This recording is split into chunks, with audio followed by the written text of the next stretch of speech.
Good morning, everybody. I'm Robert Theobald. I'm a small business ombudsman and vice president of small business services at the Arizona Commerce Authority. And we're glad to have you with us today. We've got a great session prepared. So what we like to do normally at the beginning of our webinars is have everybody post in the chat where you're tuning in from. But we also have Taylor asking for some information to help in her presentation of where you're at with your, was it video and marketing? One being, I want you to repeat that again.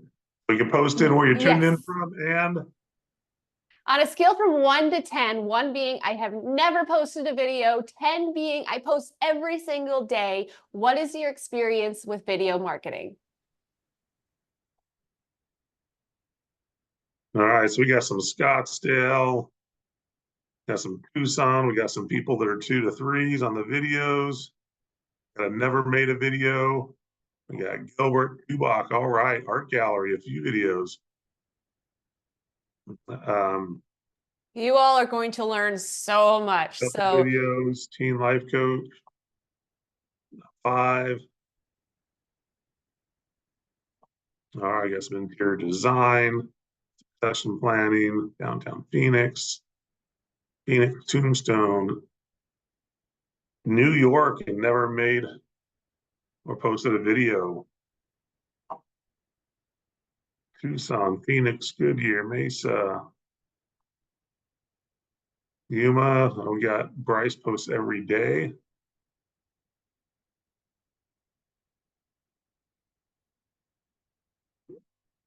Yeah, San Luis. Giselle said Taylor's the best. Thank you, Giselle. Surprise, we got engineering downtown Mesa. Excellent. So we got a lot of people from all over the state with us and a lot of experience. We have some from 1 to 10. We have everybody in here. So thank you for posting that up in the chat. And that's a great little exercise with the chat. You'll also notice near the chat on your screen is a box that says Q&A for question and answer. We're going to use the Q&A for those questions that you'll have for Taylor throughout the day or throughout the session. So kind of a housekeeping thing, please put your questions in the Q&A. It helps us to separate them and from the chat, because sometimes we get going with the chat and your question might get lost in the chat area. So the Q&A helps us track that. So to start out, we'd like to thank all of our community partners that help us with the boot camps. We could not do these webinars without them, without our community partners, their time, their effort, and their expertise. We love to appreciate that they give back of their time, they give of their expertise, so small businesses can benefit and hopefully grow and do better. Another great piece of the boot camp, for those that are new, is we do the boot camps every Tuesday morning, 9 a.m., but we also do workshops, webinars, lunch and learns at other times as well, so like special sessions. We've done a number of lunch and learn workshops, and we even do some hands-on workshops. For example, we have one tomorrow with the Phoenix Business Journal, in person only, that we are partnering with Phoenix Business Journal on. So we do a lot of different things, but what we do is all the virtual ones, all the webinars, all the ones online, we record them and we post those in the content library. So you can go to the content library, there's no cost. It's at the bottom of the bootcamp webpage, and you can find all the probably 350 or more recorded webinars and workshops, and then they include the slide decks that our presenters use as well. So it's an amazing resource available to you at any time. And so if you can't make it on Tuesday mornings, you know that you can go into the library to access the weekly webinar. The ACA also has a number of other programs to support small businesses. You can find these 6 and more at azcommerce.com/programs.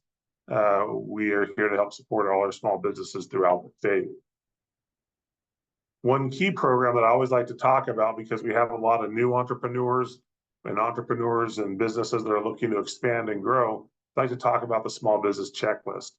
This is an online interactive tool that you can use to help you identify the commonly requested licensing, registration, and compliance requirements at the local, state, and federal levels for your business or your industry. We list all the incorporated cities in Arizona, and so it's a great resource to look at as you start and as you grow to make sure you stay in compliance.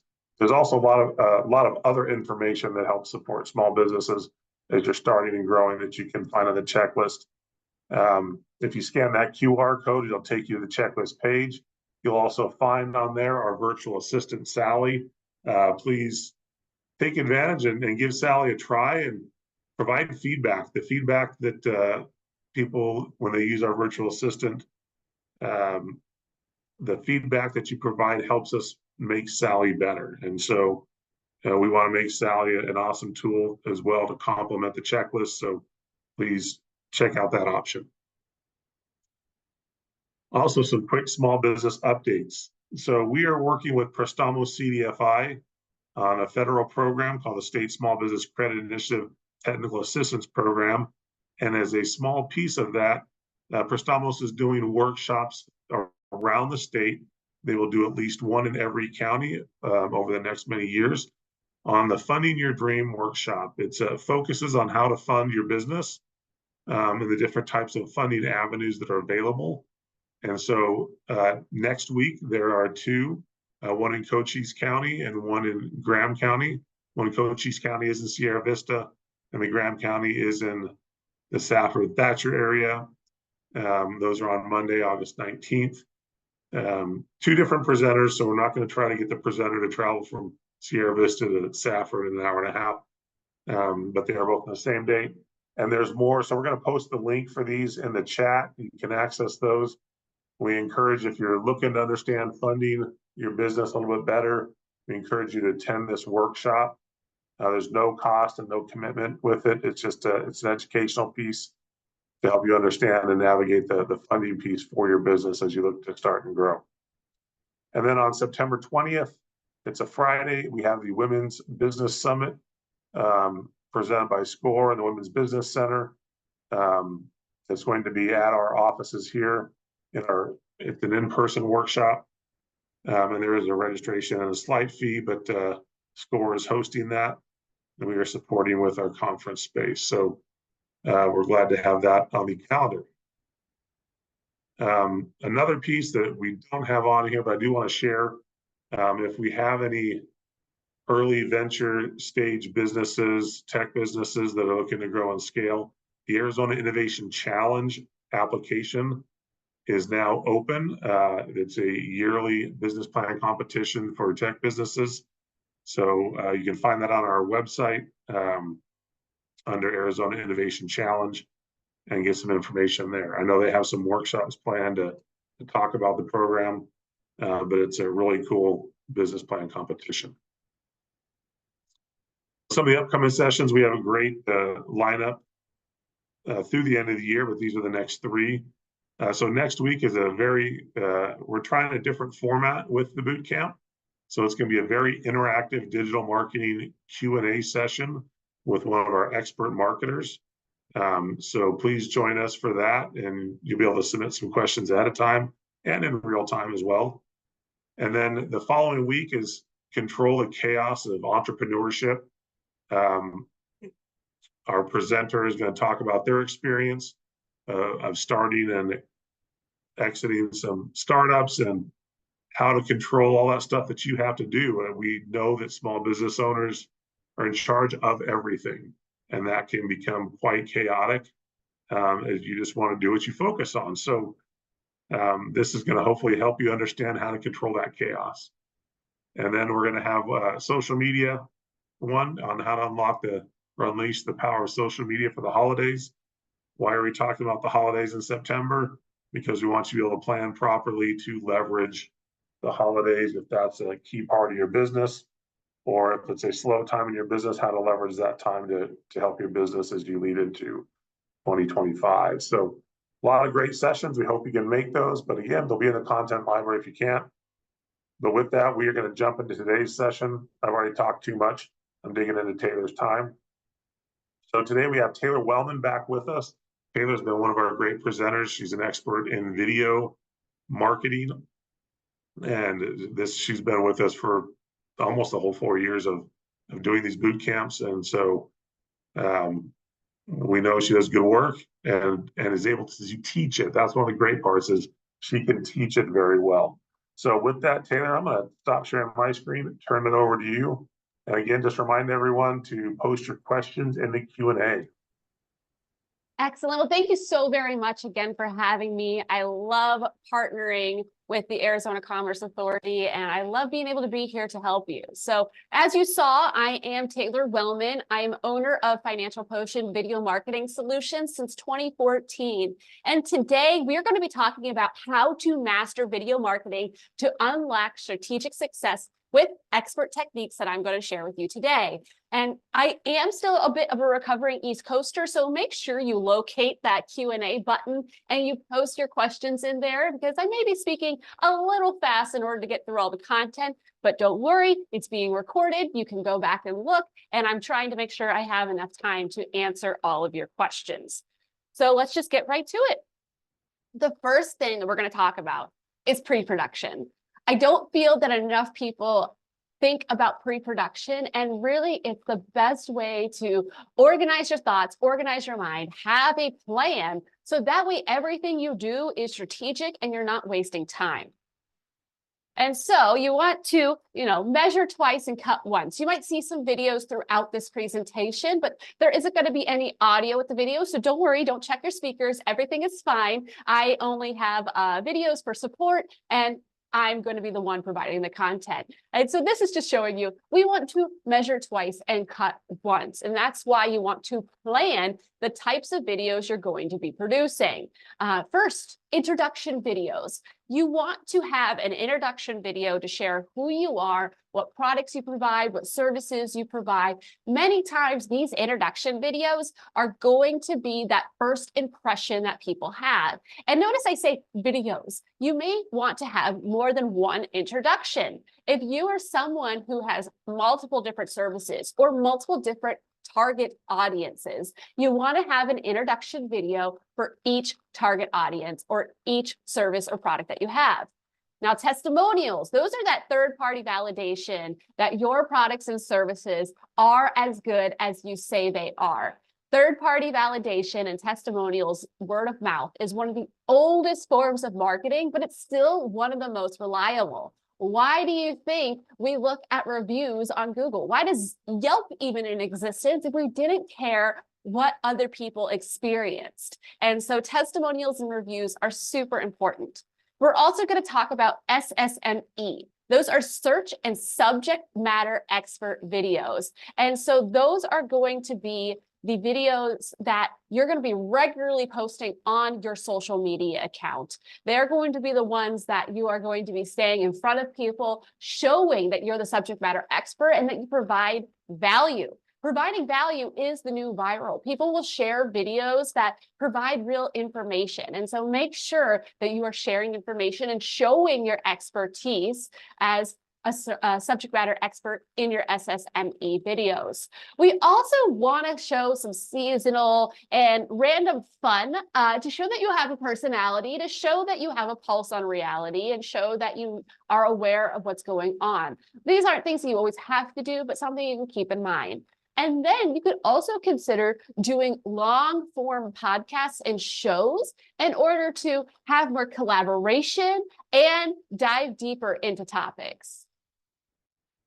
Okay. So I'm aware that you are probably aware that video is super duper important, or else you wouldn't be here. But here's a couple of facts to keep in mind as you're going through your video marketing journey, because honestly, it is a lot of work. And sometimes you need to keep these statistics in mind to keep you motivated. So remember, when considering to share a message, you should make it a video because people will retain 95% of the information given in a video compared to only 20% when read and 30% when only heard. And it's because we're combining senses. And so it's super important, any message you want people to remember, to put it in a video. 82% of consumers have purchased a product or service based on a video. People like to be educated through videos, and marketers can expect to land 66% more qualified leads when using video marketing. 72% of consumers say they prefer to learn about products through video, and 91% of businesses last year said they were using video marketing. So hopefully you're in that 91%. And if you're in that 9%, no problem. You're here today, you're going to learn what to do, and you're going to start using video marketing today. Now, in terms of why produce a podcast or show, I know some people have thought maybe it's too saturated. Maybe there's too many podcasts out there. I literally had a conversation with a client about that yesterday. But no, if you have good content and you want to provide value, podcasts are still a great opportunity. Adding podcasts to an existing marketing strategy increase trust levels from 45 to 63%. And when I say podcast, I'm not saying only audio. Obviously, we're talking about video here today. And you could always take a video and export out the audio, but you can't take only audio and make a video. And so when I say podcasts and shows, I do mean recording with a video. And 50% of listeners are more likely to buy from a brand after hearing the ad on a podcast. And so if you are a company and can align yourself with other podcasts, that is also a great opportunity to get exposure. 55% of all business owners and founders listen to podcasts daily. I was literally listening to a podcast this morning as I was getting ready. And so go ahead and share in the chat. Are you someone who listens to a podcast at least once a day? And then in 2025, marketers are expected to spend $2.74 billion on podcast ads. And that's because of number two, 50% of listeners are more likely to buy. And so marketers are putting more ads and ad funding into podcasts. And lastly, 82.4% of podcast listeners spend more than 7 hours a week listening. And so people are taking the time to listen to that content. They're going to get exposed to ads. And so long form podcasts and shows are definitely something great to consider. Again, pre-production. We need to think about who your target audience is, where do they spend their time, and so what type of videos should you be producing? First, we talked about introductions. And again, just another reminder, you might see some videos throughout this, but we are not playing the audio because you're just going to listen to me. So introductions, they are really your digital business card. Who are you? What problems do you solve? And why should I connect with you?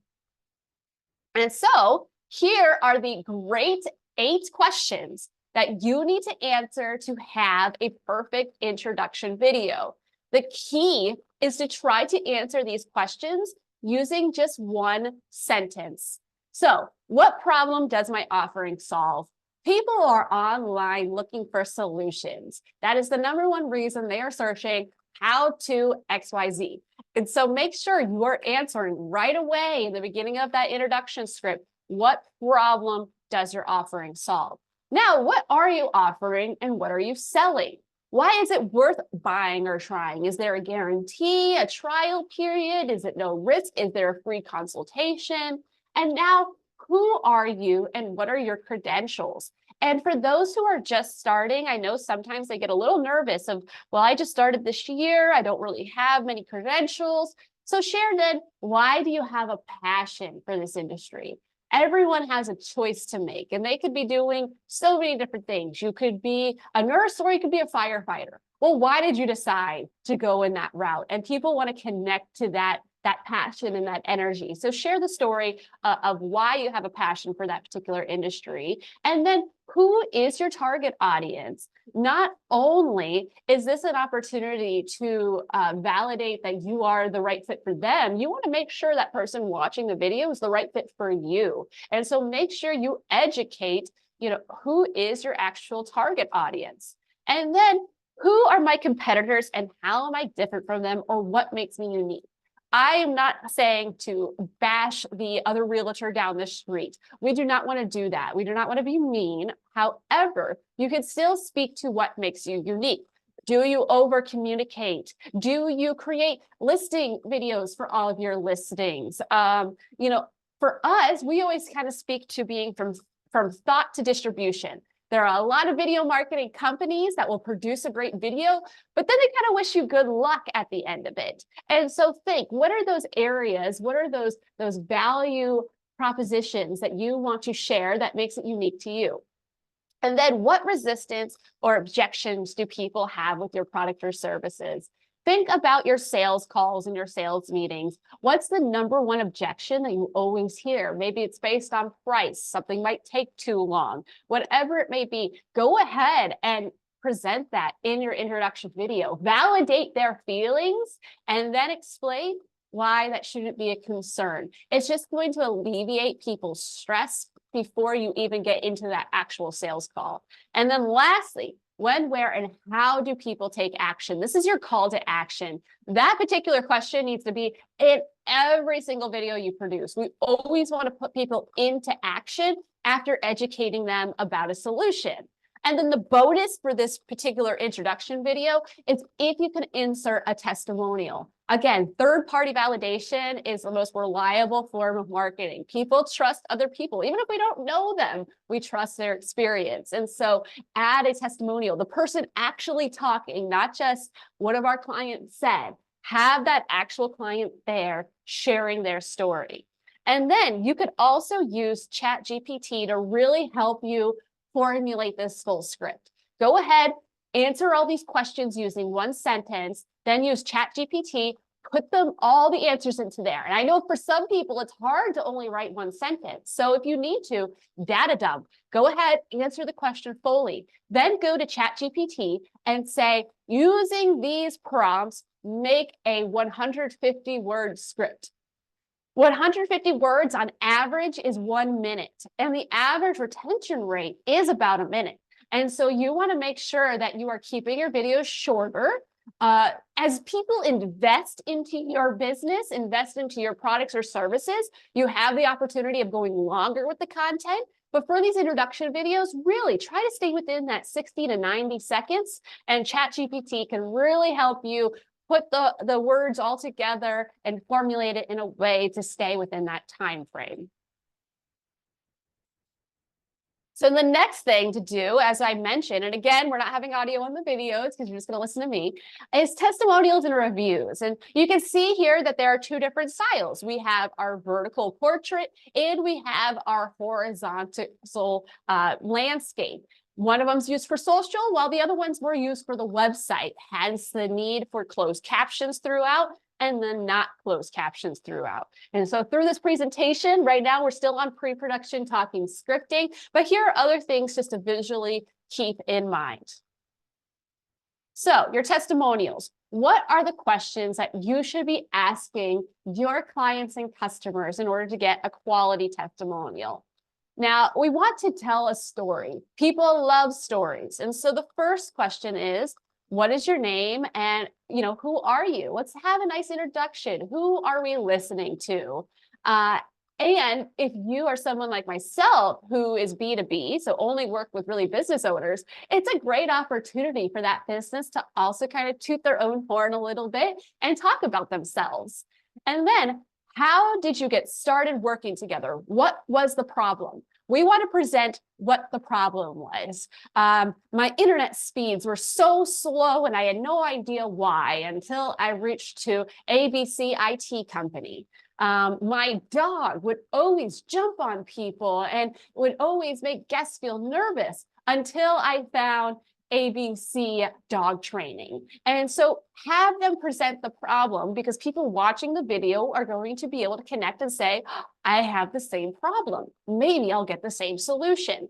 And so what was the process like for the service or the wait time for the product or the support team? We want to know that onboarding. How did that feel? What was the experience? And did they try a similar product or service before, and how did it differ? Again, we don't want to be mean and name bash. We don't want you to actually have them say, I tried to use this company and they were terrible. But you could say, in the past, I tried to find a dog trainer and they were always late to appointments. My dog hated the person, but using this person, my dog's excited and they always show up on time. And so just have those comparisons.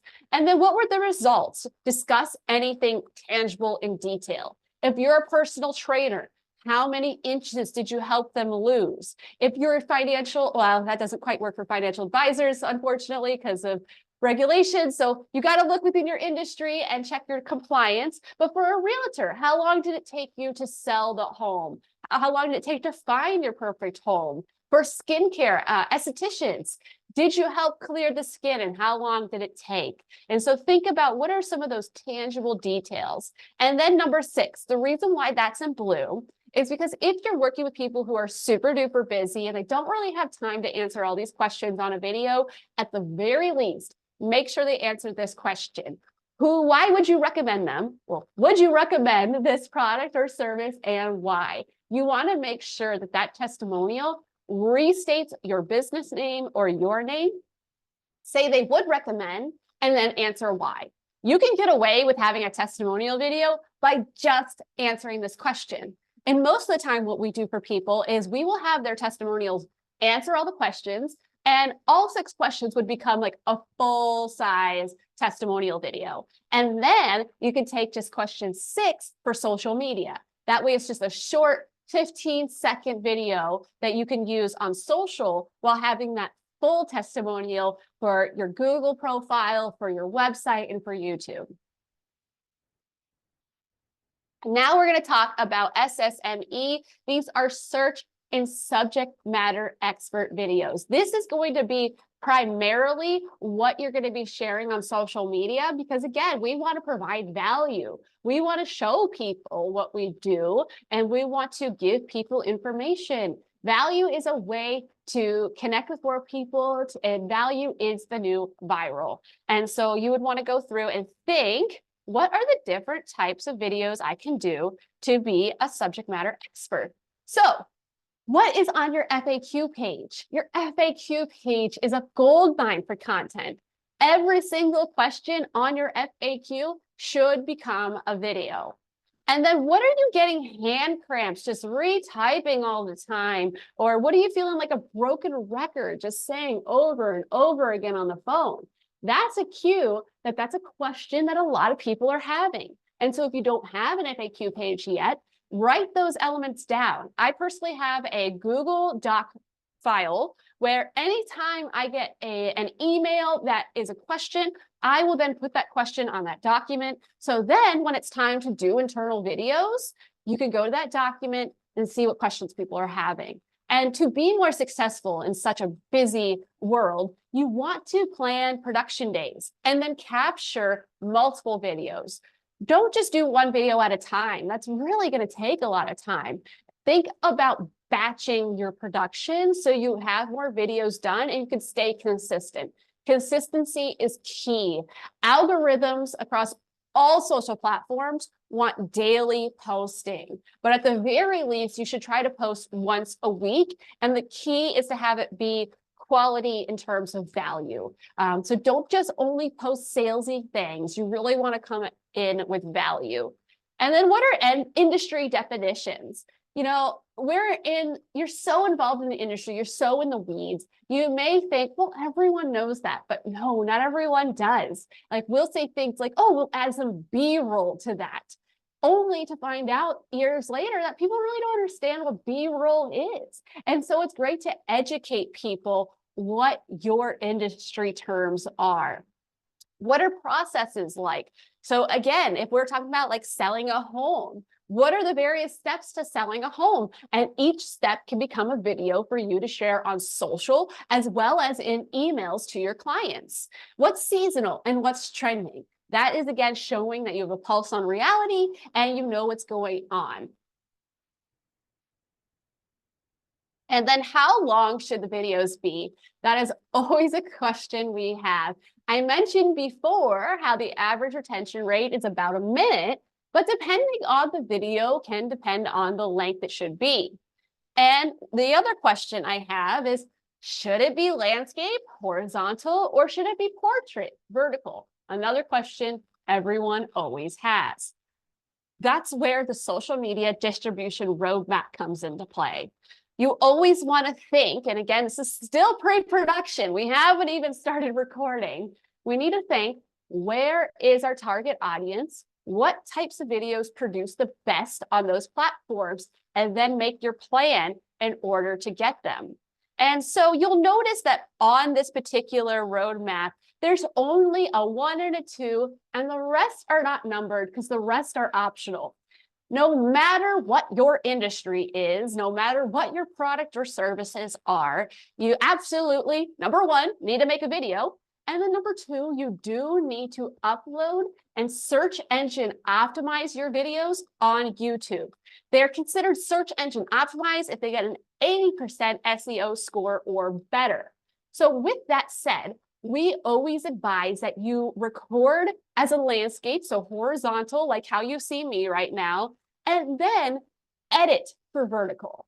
It's so much easier to edit down to vertical than it is to take a vertical and make it landscape.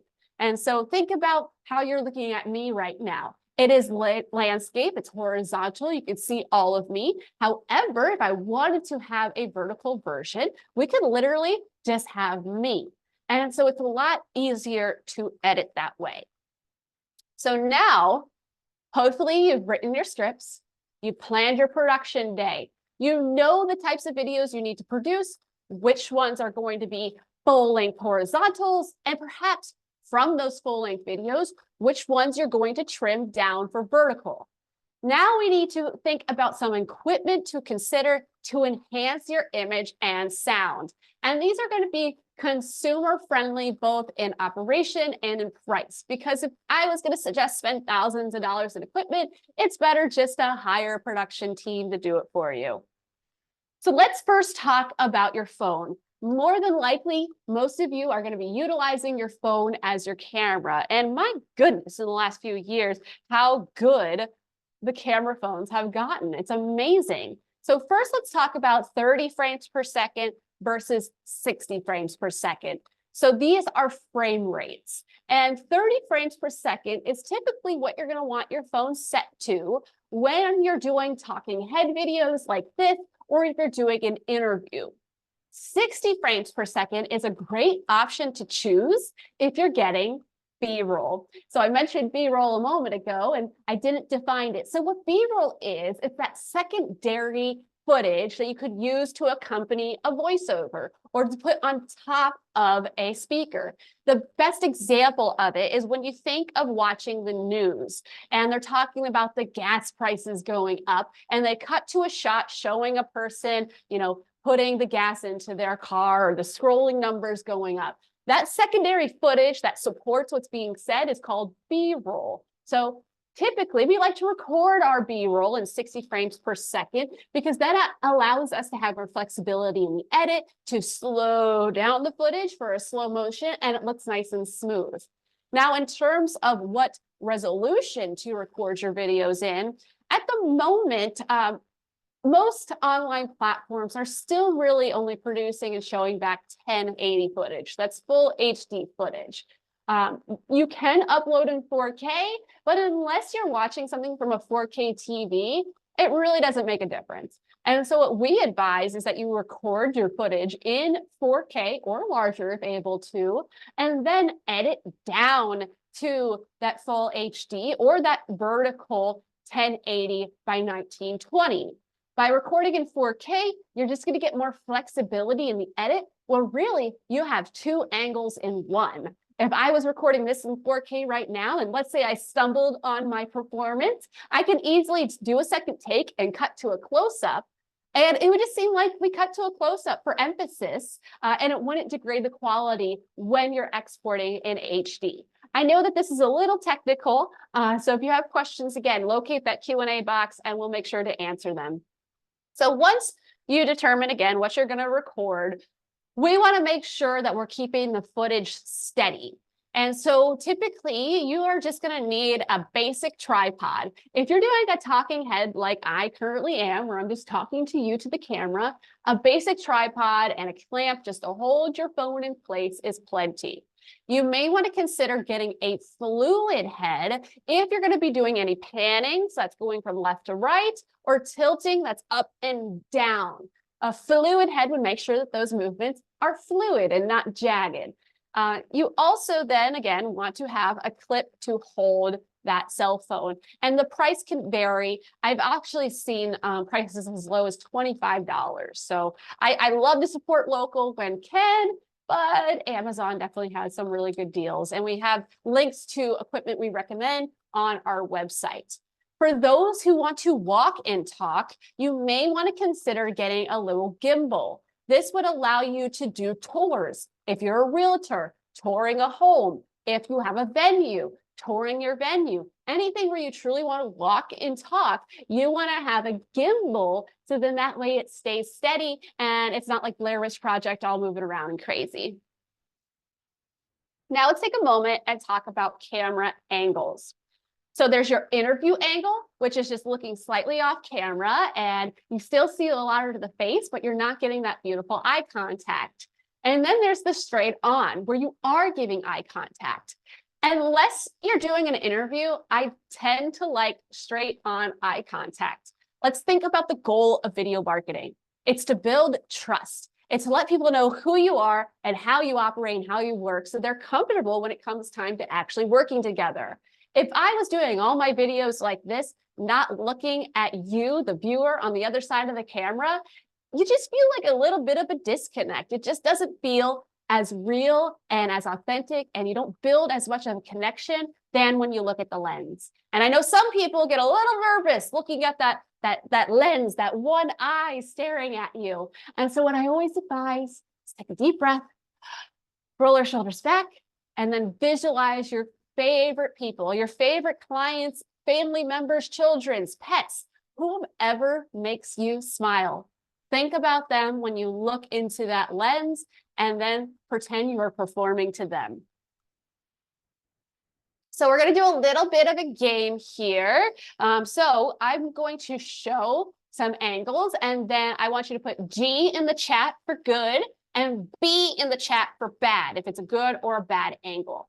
So this one, is this a good or bad angle? Let's see here. And we're not going to spend too much time. Okay, so we got a little mixed bag. Excellent. I love it. This is actually a bad angle. So good job for those who said B. It's not terrible, so I can understand the confusion, but you're looking down. You're looking down on people.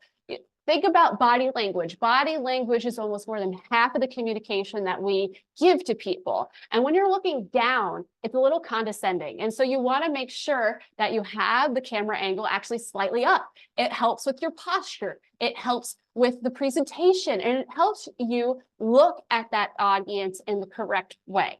So good job, everyone. Next one, good or bad? G or B?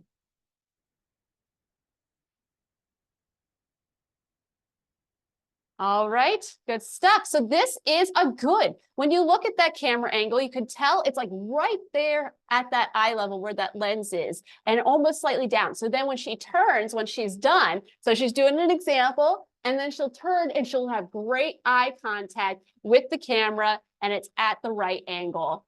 I think we have one more here to do. Is this good or bad? So G or B?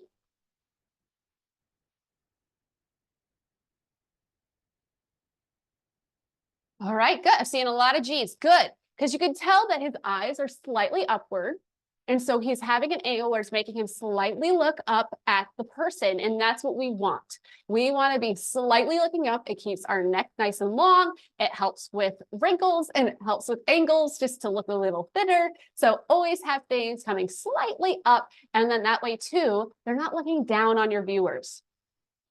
Oh, sorry. One more. Forgot. Is this good or bad?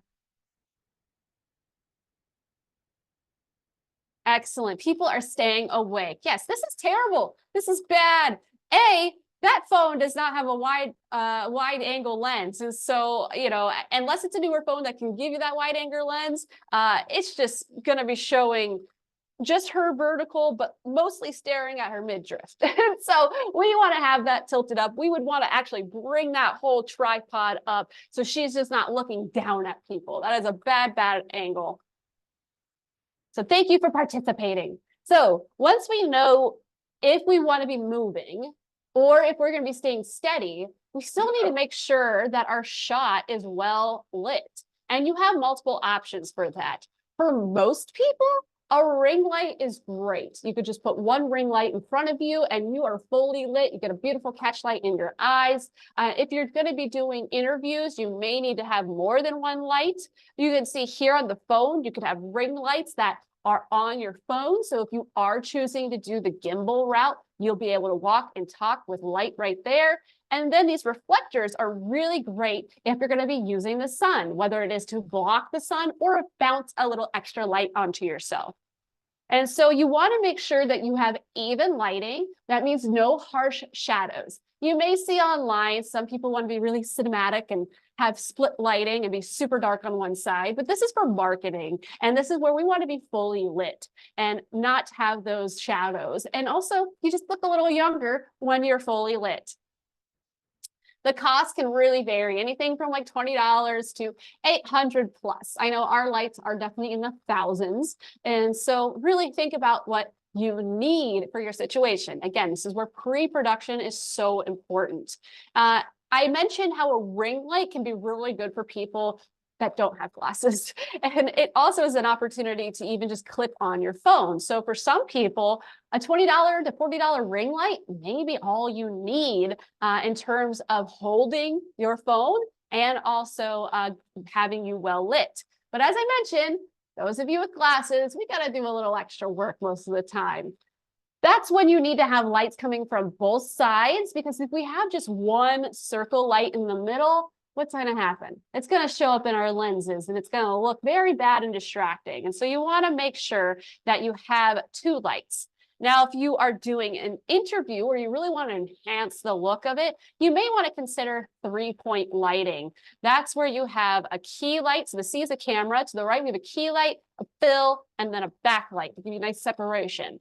I personally prefer what's called paramount 3-point lighting. That's where that key light's actually right next to the camera.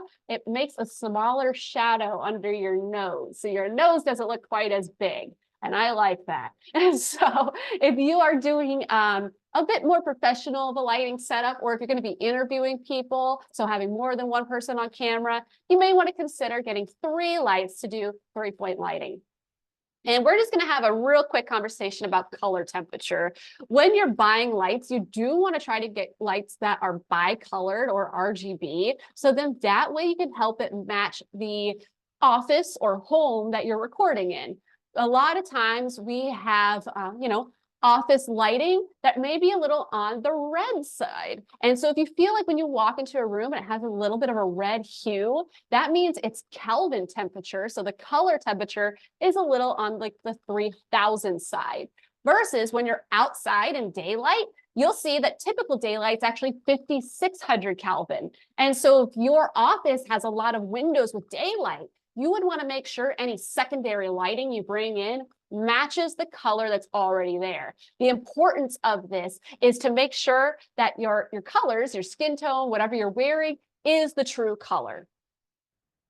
And now we need to make sure that we hear you. So we have our angle, we have our lighting, but how can we hear you? There's a lot of different options. Typically, we like to use lapels. So this is a rather large lapel that I use only for my Zoom recordings. For our clients, we do use very tiny lapels. It's just a way to hide the mic while still getting quality audio. And for lapels, you can walk and talk freely with it being wireless. And so they're great for speakers.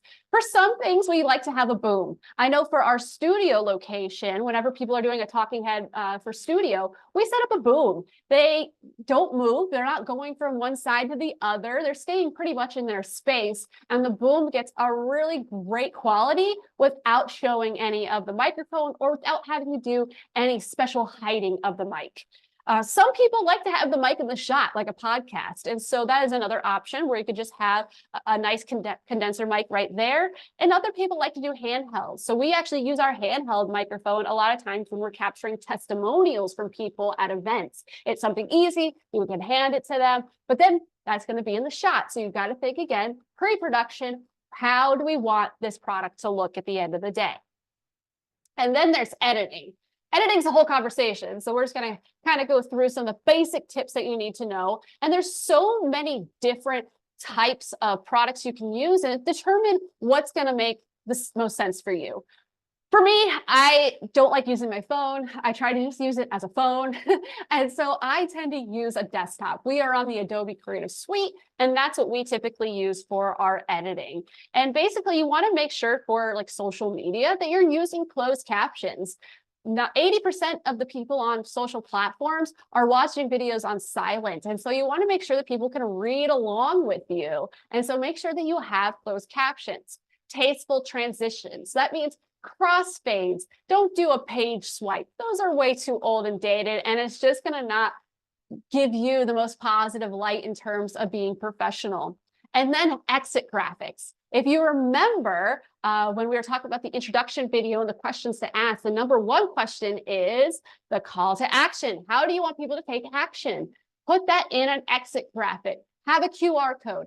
Have your website presented, have your phone or email, however you want people to connect with you, make sure that's presented on an exit graphic, and then just make sure everything is staying on brand. There are a lot of tools these days, and a lot of apps allow you to do closed captioning right there in the app.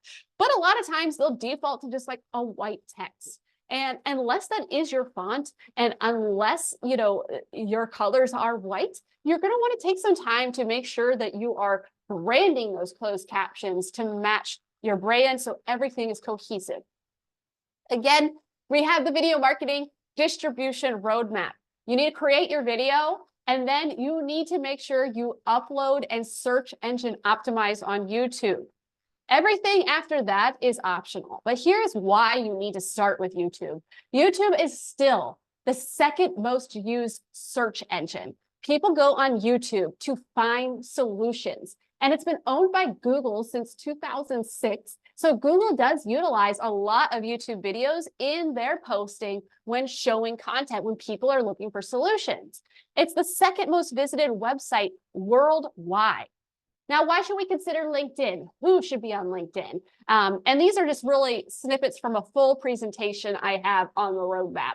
So LinkedIn, 4 out of 5 people on LinkedIn drive business decisions. They are the SEOs, they are the CEOs, the CMOs, they are the C-suite and business owners who are making direct decisions. And so if you are a B2B business like we are, you absolutely need to be on LinkedIn. Then we have X, which is around 1 in 4 X users are American. And so the United States still really utilizes X, and there's 550 million monthly users. If you're a food truck, if you regularly do events, those are really good industries to be able to post on X. For Facebook, there are 2 billion daily users. It's actually still the most used social media platform worldwide, as the 3rd most visited website worldwide. That is typically for B2C, so business to consumer businesses, especially if you have a low-end product. They have found that Facebook has a lower household income level. And so if you have a product that is a lower price point, it will do really good on Facebook. Then we have Instagram. 9 out of 10 users follow an Instagram business account. And for Instagram, we actually found the opposite from Facebook. The average household income for Instagram is $100,000 a year. And so you may want to consider, if you have a higher price point product, to really go heavier on Instagram than Facebook. Let's talk about TikTok. So TikTok users are 1.4 times more likely to buy a new tech product in the next 6 months, they say. And they're also more motivated to shop amongst Gen Z. The amount of money that goes through TikTok is amazing. Advertisers actually see an average return of $2 for every $1 spent. And so for those who are unsure about using TikTok, you should definitely consider it, because you can utilize a lot of the same videos that you're already producing for Shorts or for Instagram on TikTok as well. So that was the video marketing distribution roadmap. We also have Threads, which is really getting popular these days. At the moment, it's still more text-based, and you can add links right back to whatever website you want to link back to. However, we are starting to see more introduction into short form video, just like X did. It's amazing how similar Threads and X are, so much that Elon Musk wants to sue Meta for Threads, thinking that they stole the whole system for X. And so right now it's more text-based, but you can still put short videos like you would on X. So that is the ultimate guide to get started with video marketing. I know that was a lot of content and went really fast. Luckily, this is being recorded and you will get access to all the slides. I have just a few more minutes in order to look at your questions here. So let's see here. One question I see. Does the tone of video help determine engagement with the person viewing? Personal, add some humor, or strictly serious? Video is an opportunity to show who you are. This is a way to build trust. Are you someone who's a little more serious? Are you someone who's a little more fun? Are you someone who talks like an East Coaster and goes a little too fast? It's going to let people know who you are and how you operate. And so we really advise to be authentic, be yourself. If you are a fun and funny group, show it off. If you're more serious, that is fine too. It's going to help you connect with people who you'll enjoy working with. Because if you are a really serious person and then you try to be funny, and then you're attracting the wrong audience. And so make sure that you're being true to yourself. Next question we have here. In my educational consultancy, my testimonials I've received thus far are written, only their preference. What are some great ways to weave these written testimonials into videos? Great question. So many people will get written testimonials, and those are better than nothing. You still want to populate your Google account with written testimonials. There are a couple different options. One, go to those written testimonials and ask to do a video. Go to just question 6, ask, would you recommend and why? Make it nice and short and simple. So you can ask for the video testimonial. 2, you can make it a video by combining the person's headshot with their written information. And then you could even have a voiceover read that testimonial. That way it feels like it's really them, even if you get a different voiceover artist to do it. And so those would be the 2 ways that I would advise you utilize your written testimonials and make them into video testimonials. For longer form educational type videos or video-based workshop recordings, any recommendations, best practices to avoid looking like your eyes are tracking or reading off the script when you want to use or refer to the script? Great question. Julie, you are rocking it with your questions. And so whenever you are doing a workshop, you absolutely need to make sure that you are recording it. You are taking the time to share information and share content, utilize it. Package it up to resale for a digital sale, or use that content in order to promote for your next workshop. And really, when it comes to not looking like you're reading, it's just practice. I love the teleprompter. The teleprompter is the best. I wish I would have had this whole presentation on a teleprompter. I would have been way more poised. And the thing is, you still just want to use your eyebrows. You still want to use your body language. And those little things will make it seem like you're not just reading from a script. Keep that smile on too. That really helps make it look like you're not reading from a script. So what do I think of Threads? Trends. Okay, so I don't know if it's saying what do you think about trends or what do I think of Threads. So I'm going to answer both really quick. So trends, if it's something that you can weave and make it work within your industry, play along with it. It's a way to kind of get into what is being viral and what people are paying attention to and get into that conversation. And so like we just had the Olympics. I know a lot of people were, oh gosh, I saw like a hilarious one from a realtor posting, like our parents trying to buy a house in the 80s, and it showed like an old Olympics thing where they were just slow and graceful. And it was like trying to buy a house now, and it was like these triple flips and all crazy. That was something that was trending, that was relevant to that industry, that people were able to catch on to and like. And so I definitely would advise using trends if it fits within your industry. As for threads, I've been really liking threads so far. We've been playing with it, kind of doing a mix of written posts as well as photos, and we're going to be doing video, and we're just kind of testing it out. We test out everything before we really recommend it. And so far so good, but haven't necessarily gotten huge connections from it. Our personal favorite platform is LinkedIn. We definitely get a lot of business through LinkedIn, but we're also a B2B business, and we provide a lot of free content. And so I think that strategy has really helped us connect with people on LinkedIn. Okay, Robert, I see we only have 3 minutes. Can I answer a couple more questions? Try to just do rapid fire? Yes, absolutely.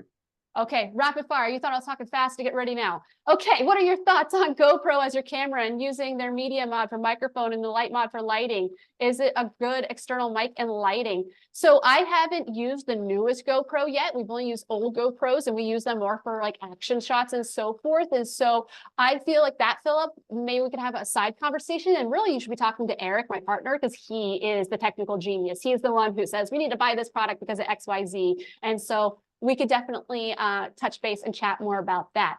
Any good book recommendations? Well, it definitely depends on what your goals are. The last book I read and absolutely positively loved is Creativity Inc. by Ed Catmull. He's the creator of Pixar, and it was a really great book in terms of developing a team. And so that's huge when it comes to business. The Miracle Morning, I also really love. I think that's a really great book. Tools of Titans is another one. And I'll give you one more, two more, Atomic Habits, and then Blue Ocean Strategy would be another one I would recommend.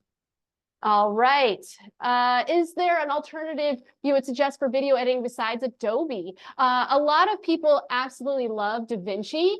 DaVinci Resolve is one that we've actually been debating switching to, because sometimes Adobe is a little buggy, but we utilize Photoshop, we utilize After Effects. There's so many things that we use within the Adobe suite that we haven't switched, but my cousin, who's a colorist in New York, does use DaVinci.